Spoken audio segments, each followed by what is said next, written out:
जबरदस्ती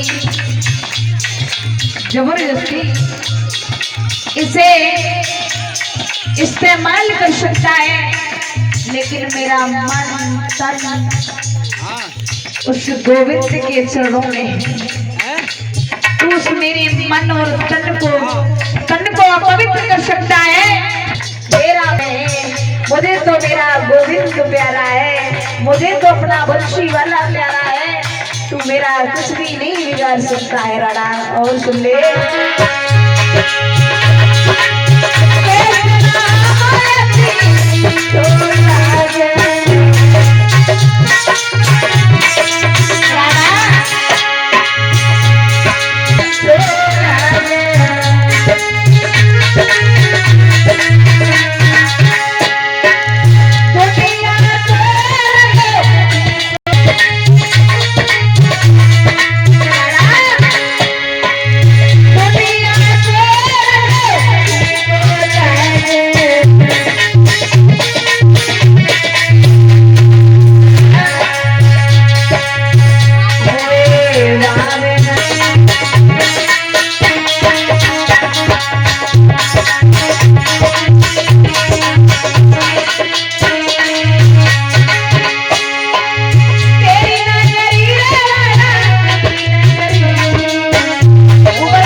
आगे भाई भैया करो आगे भाई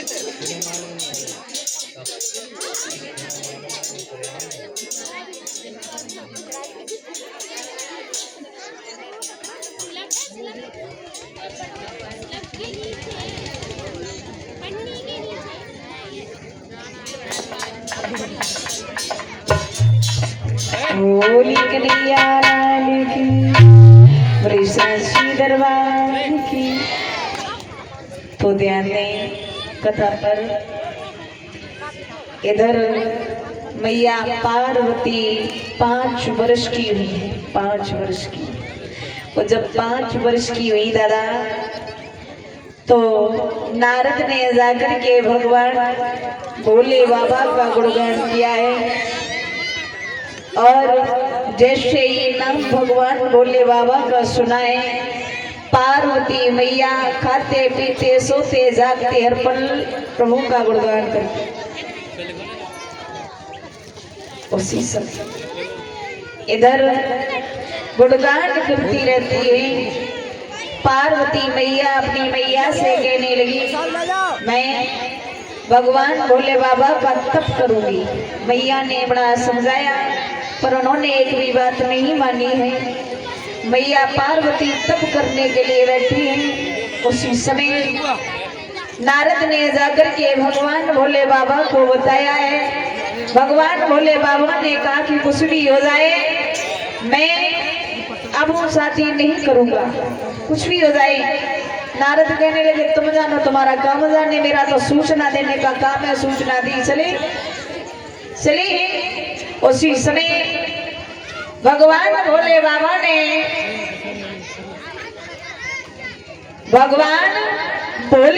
ने सप्तऋषियों को बुलाया है, सप्तऋषियों को। और जब सप्तऋषियों को बुलाया है, उसी समय आज सप्तऋषियों को समझा करके भेजा। मैया पार्वती को समझाया है, कहा कि बिटिया किसका तप कर रही हो? भोले बाबा का। क्यों शादी करना चाहती हूँ बिटिया, हमारी बात मानोगी? बोलो। वो भूतों का राजा है, मरघट में रहता है और वो उसे किसी से मतलब नहीं है। तुम हमारी बात मानो, तुम विष्णु के साथ में शादी कर लो। पार्वती मैया कह रही शांत हो जाओ, मैं विष्णु के साथ में क्यों कर लूं? करूंगी तो भोले बाबा के साथ में। अरे भैया तो इंद्र के साथ में कर लो, इंद्र कितने सुंदर हैं, उनके पास में इंद्रासन है, राजकाज करोगी।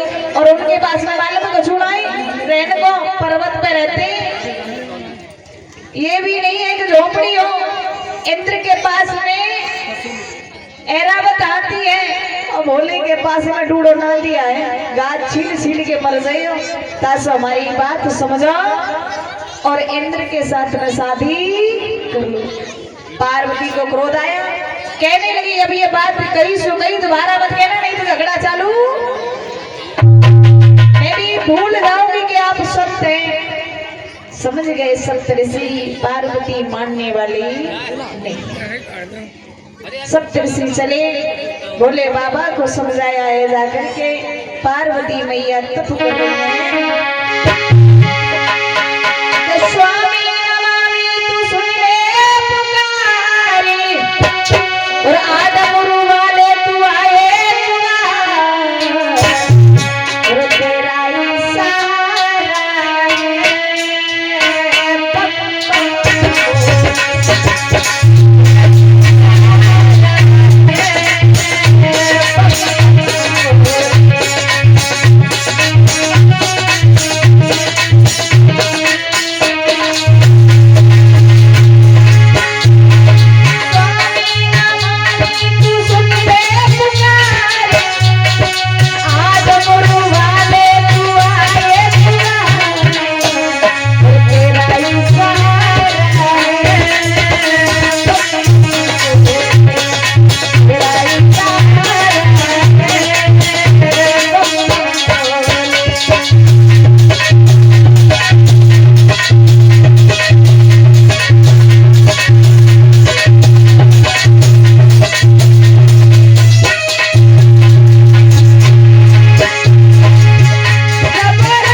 गुणगान आरंभ किया। भगवान भोले बाबा प्रकट हुए, आवाज लगाई पार्वती नैन खोल करके देखो, मैं तुम्हारी भक्ति से अति प्रसन्न हूँ, तुम हमसे इच्छा अनुसार वरदान मांगो। वरदान मांगो। तो पार्वती ने कहा मुझे कुछ नहीं चाहिए, केवल मैं आपको अपना पति चुनती हूँ। बहन जी हमारी तरफ देखो, जब पैर व्यास गति की तरफ नहीं करते, आसन लगा करके बैठ जाओ। यहाँ पर बताया 33 करोड़ देवी देवताओं का वास है, जो भी आते हैं सब झुकते हैं, लेकिन तुम तो मैंने पहले ही शीशा दिखाया। ऐसे मत बैठना कभी भी, आसन लगा करके बैठो। आप तो थोड़ी देर पहले आई हो, मैं तो कब की बैठी हूँ, मेरा तो काम है आसन लगा करके बैठने का। और आपके यहाँ पर आई है, मेरी 5वीं कथा चल रही है, 5वीं कथा चल रही है। अभी गंगा के पास में कथा कह करके आई, वहाँ पर इतना ठंडा पानी था कि मुझे इतनी तेज सर्दी हो गई, खांसी भी हो गई कि कल से दवाई पर दवाई लग रही, लेकिन फिर भी खांसी हो रही है। तो अब यहाँ से मुझे भागना है, भागो ही भाग पड़ी है। यहाँ से भागूंगी 10 तारीख को जो फरकाबाद जिला में कुड़री सायपुर में मेरी कथा प्रारंभ है। उसके बाद में आपके बेवर के पास में 16 तारीख को आ जाऊंगी। 16 तारीख को कथा ब्राह्म है, 16 तारीख को आधे लोग आ जाएंगे, मैं तो केवल 17 तारीख को आ पाऊंगी। तो अभी तो भगवान की कथा चल रही है, तो मुझे तो भागा भाग लगी है। तो आप भी इतना टाइम निकालो, आसन लगा करके देख सको। प्रभु की कथाएं आसन लगा कर ही सुनी जाती। भैया पार्वती ने वरदान मांगा, मैं आपको अपना पति बनाना चाहती हूँ।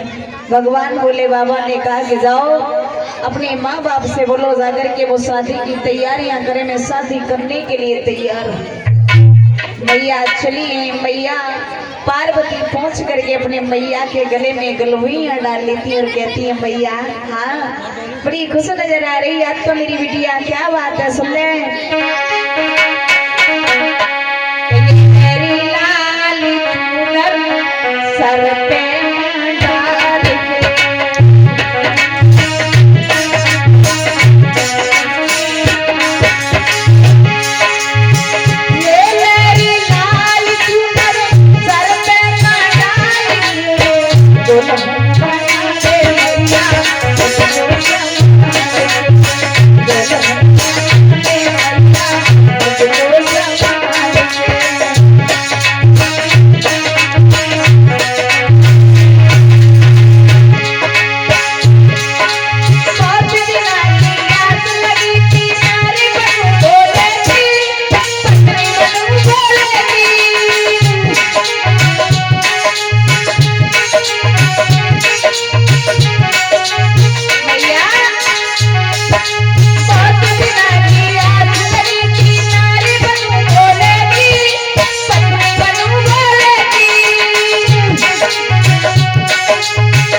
महाराज हिमाचल ने लगन पत्रिका बनवाई। लगन पत्रिका बनवाने के बाद में भोले बाबा के पास में भिजवाई। भोले बाबा ने लगन पत्रिका देखी, नंदी से कहा जाओ सभी बारात वालों को निमंत्रण दे करके आओ। बारात वालों को चले नंदी निमंत्रण देने के लिए, सबको सनीचर से भी कहा आप सभी लोग तैयार हो जाओ, बारात में चलना है। इधर बड़ी तैयारियां हो रही हैं और इधर भगवान भोले बाबा को दूल्हा बनाया जा रहा है। दूल्हा तो माता बहने वरना बोली भैया तुम चले जाओ, पार्वती भगवान भोले बाबा को ले आओ।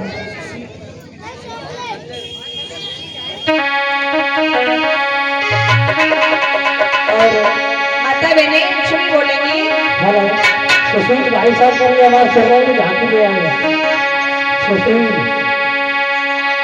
तो पैरी लक्ष्मीदारी बनावे सदाए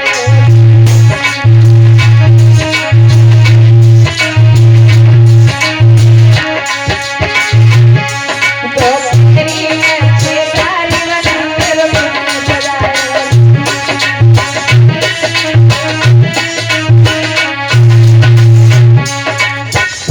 भैया एक बात बता दो, ये हम वरना बिल्कुल सही कह रहे हैं, गलत तो नहीं कह रहे, बिल्कुल नहीं भैया पीछे हम वरना गलत तो नहीं कह रहे, सही कह रहे हैं बिल्कुल। और बारात के बजी जाती है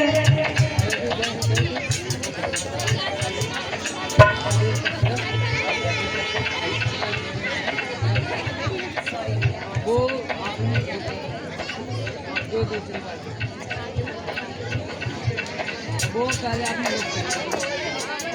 जल्दी उठ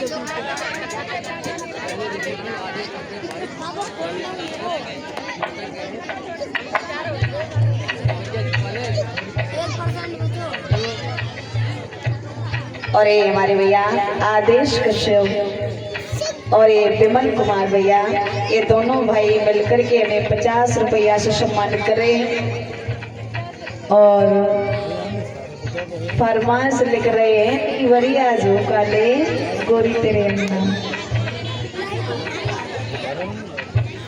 बड़ी अच्छी बात है भैया।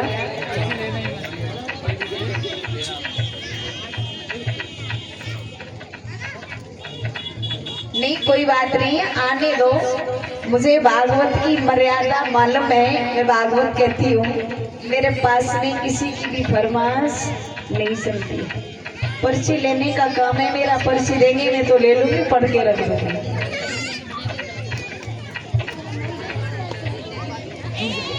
अच्छा ये बताओ, इन्हें बिठा दे वरना सही कह रहे। अच्छा ये बताओ, बारात क्या बजे जाती है? 5 बजे। तो वो गई है 5 बजे है? 8 बजे से नीचे कहोगी बारात नहीं जाती, तुम 5 बजे की बात करना। और दूल्हा क्या बजे बनाते हो? अरे तो दोपहरी